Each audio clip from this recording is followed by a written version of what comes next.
ल आज भगवत गीताको अध्याय 3 कर्मयोग्यबाट सुरु गरौँ है। Page number 155।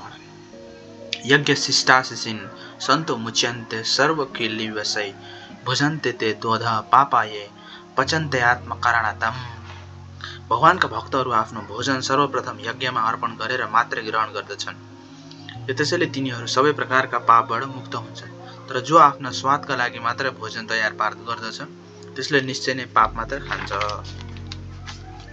अर्को पनि कुरा छ, अन्य जो आफ्ना लागि या आफ्ना इन्द्रिय तृप्तिका लागि भोजन तयार गर्दछन् तिनीहरू केवल चोर मात्र नभए सबै किसिमका पापका भोक्ता पनि हुन्। अन्नाद भवन्ति भूतानि पर्जयन्तनं सम्भव यजाग्यत भवति पर्जन्य यज्ञ कर्म सुमुद्धभव। सबै प्राणीहरू अन्नमा आश्रित छन्। अन्न वर्षाबाट उत्पन्न हुन्छ। यज्ञहरू सम्पन्न गर्नाले वर्षा हुन्छ र यज्ञ निर्धारित कर्मबाट उत्पन्न हुन्छ। राम्रो छ। कर्म ब्रह्मोद्भव विधि ब्रह्मक्षर समुद्भवम तत्म स्वर्गते ब्रह्म नित्य यज्ञ प्रतिष्ठतम। यो भनेको वेदमा यज्ञ आदि नियमित कर्महरूको विधान छ र वेदहरू साक्षात् भगवानबाट उत्पन्न भएका हुन्। त्यसैले सर्वव्यापी ब्रह्म शाश्वत रूपले यज्ञ कर्महरूमा नै अवस्थित हुनुहुन्छ। एवं प्रति चक्र नानुवर्तय अघायु निन्द्रा यारमो मोघ पार्थ सजीवित। हे प्रिय अर्जुन, जसले मानव जीवनमा वेदहरूद्वारा यसरी स्थापित यज्ञ चक्रको अनुसार गर्दैन त्यसले आफूलाई निश्चय नै पापपूर्ण जीवनतिर लैजान्छ। केवल इन्द्रियहरूको सन्तुष्टिका लागि मात्र बाँच्न यस्ता व्यक्तिको जीवन नै व्यर्थ छ। यस्तावतर्मतिरेव यदा मत्तिप्रश्च मानव आत्मन्यच सन्तुष्टस्य कार्य न विद्यते। तर जो आफैमा आनन्दित छ, जसको जीवन नै आत्म साक्षात्कार पूर्ण छ र जो आफूमा नै सन्तुष्टि छ, त्यसमा पूर्णतया तृप्त भएको व्यक्तिका लागि कुनै पनि कर्तव्य बाँकी रहन्न। नैव तस्य कृतेनर्थो न कृत्यनेह कश्चन न चास्य सर्वभूतेषु कश्चिदर्थ व्यर्थाश्रय। भनेको आत्मा राम पुरुषलाई न त कुनै निर्धारित कर्तव्य गर्नै पर्छ न त यस किसिमको कार्य सम्पन्न नगर्नुको पछाडि कुनै कारण नै हुन्छ। उसलाई कुनै अरू जीवात्मामाथि निर्भर रहने आवश्यकता समेत पर्दैन। तस्सक्त स्वतन्त्र कार्य कर्म समाचार असक्तो हयाचरण कर्म प्राप्नोति पुरुष। अत कर्मफलमा आसक्ति नराखी नै मानिसले निरन्तर आफ्नो कर्म गर्नुपर्दछ। आसक्ति नराखी कर्म गर्नाले मानिसले परम पुरुषलाई प्राप्त गर्दछ। कर्मणो हि संसदि मत्तिता जनकादय लोक संग्रह मेवापि संशयन कर्तु महर्षि। जनक आदि राजाहरूले केवल निर्धारित कर्म गर्नाले मात्रै पनि सिद्धि प्राप्त गरे। त्यसैले साधारण मानिसहरूलाई शिक्षा दिने उद्देश्यले पनि तिमीले कर्म गर्नै पर्दछ। यथाचरैति श्रेष्ठ तद्देवतरो जन स यद प्रमाण कुरुते लोकस्तदनुवर्तते। ठुला मानिसले जे जस्तो काम गर्दछन् सामान्य मानिसले त्यसकै अनुसरण गर्दछ।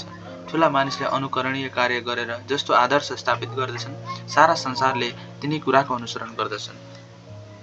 न मे पार्थसित कर्तव्य रीतिषु लोकेषु किञ्चन नानावत्मा वर्त एव च कर्मणि। हे पृथ्वीपुत्र, तिनै लोकमा मैले गर्नै पर्ने कुनै कर्तव्य छैन। न त मलाई कुनै वस्तुको चाहना छ न त कुनै कुराको आवश्यकता नै छ। तैपनि म आफ्नो कर्तव्य कर्ममा लागिरहन्छु। यदि र्याच न वर्ते जातु कर्मण्य तिन्द्रित मम वर्तमुनर्ते मनुष्य पार्थ सर्वश। यदि मैले आफ्नो निर्धारित कर्तव्य कर्मलाई सावधानीपूर्वक सम्पन्न नगरे, हे अर्जुन, सारा मानिसहरू मेरै अनुसरण गरेर अल्छी हुनेछ। उत्सिदेरुमे लोका न कुर्या कर्म चेदहम शङ्करस्य च कर्ता सैपुहन्यमिमा प्रजा। यदि मैले निर्दिष्ट कर्तव्य नगरेमा सारा मानिसहरू नष्ट हुनेछन् अनि म वर्ण शङ्कर जनसङ्ख्या वृद्धिमा पनि कारण बन्नेछु र यसरी सम्पूर्ण प्राणीहरूको शान्तिको विनाशक बन्नेछु। कति राम्रो छ। सक्ता कर्मण्या विदोषात् यथा कुर्वन्ति भारत कुर्याद विधांसा शक्ति शिष्यकुर्सो लोकसङ्ग्रहम्। जसरी एउटा अज्ञानी व्यक्तिले फलमा आसक्ति राखेर कर्म गर्दछ, विद्वानले पनि त्यसरी नै कर्म गर्दछ। तर उसको कर्म मानिसलाई सही मार्गमा हिँडाउने उद्देश्यले अनासक्त रहेर गरिएको हुँदछ। न बुद्धिभेद जनयज्ञान कर्मसङ्गिनम जोस्यात् सर्वकर्माणि विधानयुक्त समाचारन। यसको भनेको के हो भन्दाखेरि ज्ञानी पुरुषले सकाम कर्ममा आसक्त भएका अज्ञानीहरूलाई बुद्धिलाई विचलित पार्नुहुन्न र तिनलाई कर्म गर्नबाट रोक्नु हुँदैन, बरु भक्तिभावले काम गर्दै तिनीहरूलाई सबै प्रकारका क्रियाकलापमा संलग्न गराउनु पर्दछ कृष्ण भावनाको क्रमिक विकासका लागि। प्रकृते क्रियामाणनि गुणै कर्माणि सर्वस् अहंकार विमूढतात्मा कर्ता मिति गण्यत्। अहंकारका प्रभावले अभिभूत भएका जीवात्माले तीन गुणले युक्त प्रकृतिद्वारा सम्पन्न गरिएका कर्मलाई पनि आफैले गरेको ठानेर आफूलाई नै कर्ता मान्दछ। तत्त्ववित्ति महाबाहो गुण कर्म विभागयो गुणागुणेषु वर्तन्ति इति मत्वा न सञ्जते। हे महाबाबु, भक्तिमय कर्म र सकाम कर्मको अन्तर जानेर परम सत्यलाई बुझेका व्यक्तिले कहिले पनि आफूलाई इन्द्रिय र इन्द्रिय तृप्तिका लागि कार्यमा लगाउँदैन। प्रकृते गुण संमूढा सज्जन्ते गुण कर्मसु तान् कृत सन् विधो मन्दा कृत सन् विभिन्न विचालयते। प्रकृतिका गुणबाट मोहित भएका अज्ञानी व्यक्तिहरू आफूलाई भौतिक क्रियाकलापमा संलग्न गराएर त्यसैमा आसक्त हुन्छन्। अज्ञानवश गरिएका ती क्रियाकलापहरूलाई अधम श्रेणीका हुन्छन् तापनि बुद्धिमान व्यक्तिले तिनलाई विचलित गराउनु हुँदैन। मै सर्वाणि कर्माणि सन्न्यासध्यात्मेचतासा निराशी निर्मत्तो भूत्वा युद्धस्व विगतज्वर। अत हे अर्जुन, तिमी आफ्ना सबै कार्यहरू ममा समर्पण गर। मेरो पूर्ण ज्ञानले युक्त भएर लाभको इच्छा रहित भएर र म र मेरो भन्ने भावना नराखी आलस्य रहित भएर युद्ध गर। ये मे मतमिदा नित्य मुनिष्ठिष्टा मानव श्रद्धावन्तो न शून्यतो मच्युन्ते त्यसपि कर्मभि। मेरो उपदेश अनुसार आफ्ना कर्तव्यहरूका पालन गर्दै श्रद्धायुक्त तथा ईर्ष्या रहित भएर मैले दिएको शिक्षाको अनुसरण गर्ने व्यक्ति सकाम कर्मका बन्धनबाट मुक्त हुन्छ।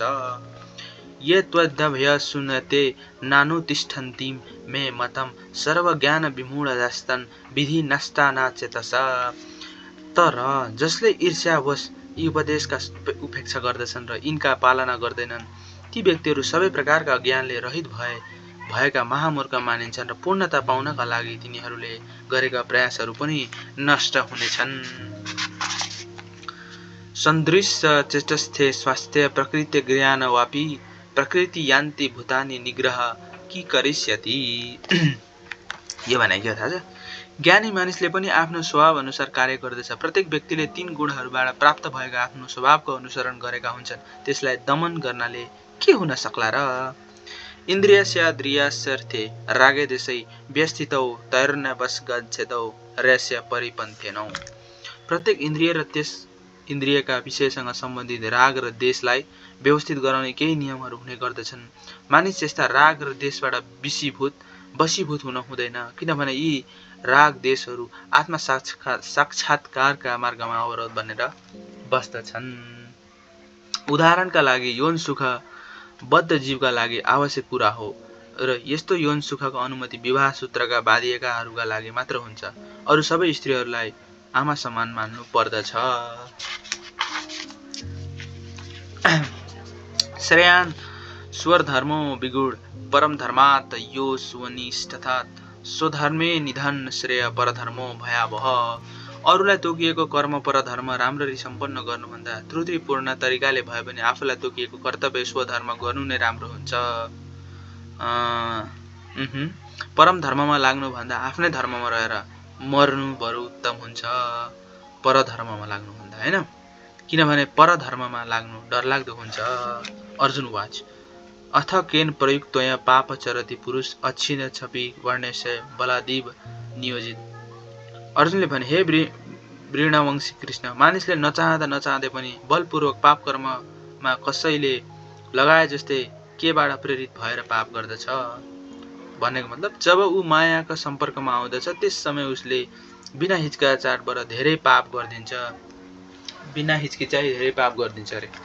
श्री भगवानले भन्नुभयो, कामास एस क्रोध एस रजोगुण समुद्भव महासनो महापापमा विधयनमिह वैरणम। यसलाई के भन्न खोज्या भन्दाखेरि भगवानले के भन्न खोज्नु भन्दाखेरि मानिसलाई पाप कर्ममा लगाउने तत्त्व विषय वासना हो। यसको उत्पत्ति रजोगुणको सम्पर्कबाट हुन्छ र पछि यो क्रोधमा परिवर्तित हुन्छ। यसैलाई नै तिमीले संसारको सर्वभक्षी पापी शत्रु मानव हो क्रोध। धूमेन वृत्य बृहन्नर यदार्सो मलेन च यथोल बेनावृतो गर्भस्था तेदन मनवृतम।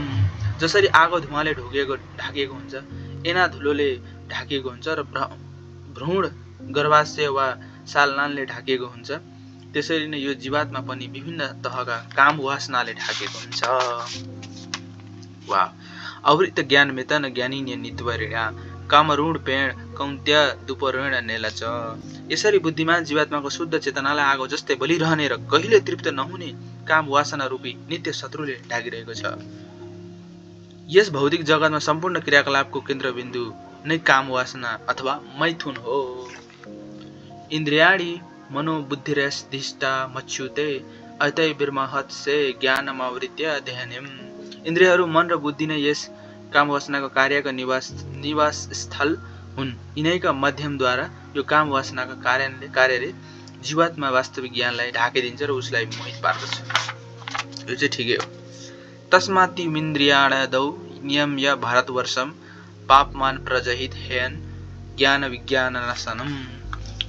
त्यसकारण हे भारतवंशीहरू श्रेष्ठ अर्जुन, पहिले नै इन्द्रियहरूलाई वशमा राखेर पापको महान प्रतीक काम वासनालाई दमन गर र ज्ञान र आत्मा ज्ञान यो विनाशकर्तालाई मार भन्नुभएको छ। इन्द्रियाणि पराणाहुरिन्द्रिय पर मन मनसस्तु पर बुद्ध्यौ बुद्धे परतस्तु स। जड पदार्थभन्दा कर्मेन्द्रियहरू श्रेष्ठ छन्, ती इन्द्रियहरूभन्दा मन श्रेष्ठ छ। बुद्धि मनभन्दा अझ श्रेष्ठ छ र त्यो आत्मा बुद्धिभन्दा पनि श्रेष्ठ छ। एव बुद्धे पर बुद्धम सन्त सभ्यात्मानतमन जहि शत्रु महाबाहो काम रूप दुर्गसम।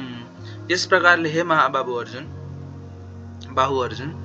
आफूलाई भौतिक इन्द्रिय र मन र बुद्धिभन्दा दिव्य सम्झेर सुविचारित अध्यात्म बुद्धि कृष्ण भावनाद्वारा मनलाई दृढ बनाउनु पर्दछ र त्यही आध्यात्मिक शक्तिद्वारा यो कामरूपी दुर्जय वा जित्न नसकिने शत्रुलाई जित्नु पर्दछ। यस प्रकार श्रीमद् भागवत ग्रन्थ अन्तर्गत कर्मयोग शीर्षक तेस्रो अध्यायको भक्ति वेदान्त तात्पर्य समाप्त भयो। भोलिदेखि हामी अध्याय 4 दिव्य ज्ञान सुरु गर्छौं। हस्त आजको लागि यति नै। जय नेपाल, सुखी रहनुहोस्, ह्यापी तिहार।